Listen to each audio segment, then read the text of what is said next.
ঝুম বৃষ্টি। আজকের আবহাওয়াটা খুবই সুন্দর। সূর্যের দেখা নেই বললেই চলে। চারিদিকে মেঘ আর বৃষ্টির খেলা। আর এরই মাঝে আমরা কয়েকজন মুসাফির বেরিয়েছি পাহাড়, ঝর্ণা, নদী আর বাংলার অপরূপ গ্রামগুলো এক্সপ্লোর করব। এসবের নাম শুনে অনেকেই হয়তো ভাবছেন আমরা বান্দরবনে রয়েছি। আসলে না, আমরা রয়েছি এই মুহূর্তে সিলেটের বিছানাকান্দি। আজকে সারাদিন হাইকিংয়ে আমরা অনেক অনেক সুন্দর স্পটগুলো ঘুরবো। আপনারাও দেখতে থাকুন। আজকে আমরা মেঘালয়ের গগনচুম্বী পাহাড়ের পাশ দিয়ে সারাদিন হাঁটব। জানি না ওপাশে কি রয়েছে, তবে এপাশে রয়েছে বাংলার নয়নাভিরাম প্রাকৃতিক দৃশ্য, যা দেখলে নয়ন জুড়িয়ে যায়। মেঘালয় মাঝখানে বন্ধুদের একটু মেঘালয় খোঁচা মারা, যারা আসলে ঘুরতে যায় না অথবা পারে না। চলতেছে ছবি খেলা। কি মনোরম দৃশ্য! এসব দেখে মনে পড়ে আল্লাহ তাআলা জান্নাতকে কিভাবে তাহলে সাজিয়েছেন। সুবহানাল্লাহ।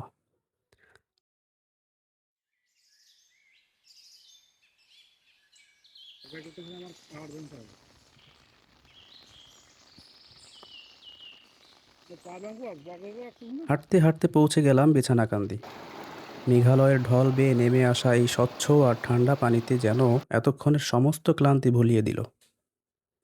বিছানাকান্দি অনেক মজা শেষে গোসল করে হালকা নাস্তা সেরে এবার লক্ষণ ছড়ার উদ্দেশ্যে হাঁটা শুরু। বৃষ্টির মধ্যে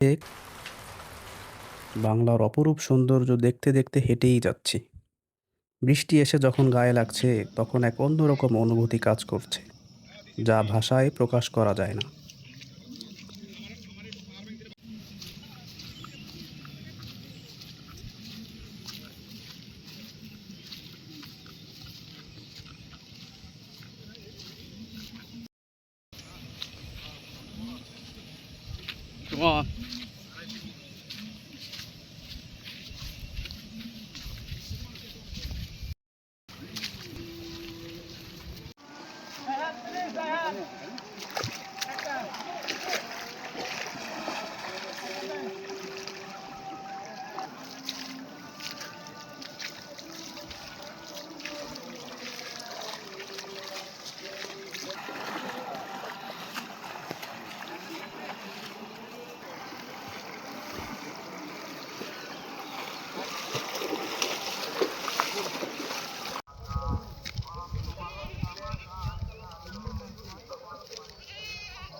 পৌঁছে গেলাম লক্ষণ ছড়া। কিছুক্ষণ গা ভিজিয়ে নিলাম সবাই। আবারও হাঁটা শুরু। এবার উদ্দেশ্য পান্তুমাই ঝর্ণা। প্রায় 2 ঘন্টা হেঁটে চলে আসলাম পান্তুমাইয়ের ঝর্ণার সামনে। দূর থেকেই তাকে দেখতে হবে, কারণ তার আর আমাদের মাঝে রয়েছে এক কাঁটাতারের বেড়া। তাই দূর থেকেই তাকে মন ভরে দেখে নিলাম, মনের মধ্যে একরাশ তৃষ্ণা নিয়ে। এই নদীটা আমাদেরকে কয়েকবার হেঁটে পার হতে হয়েছে। এটা একটা দারুণ অভিজ্ঞতা। আমাদের শেষ গন্তব্যের উদ্দেশ্যে এবার যাত্রা শুরু। চলুন সেখানে পৌঁছেই সাক্ষাৎ করি।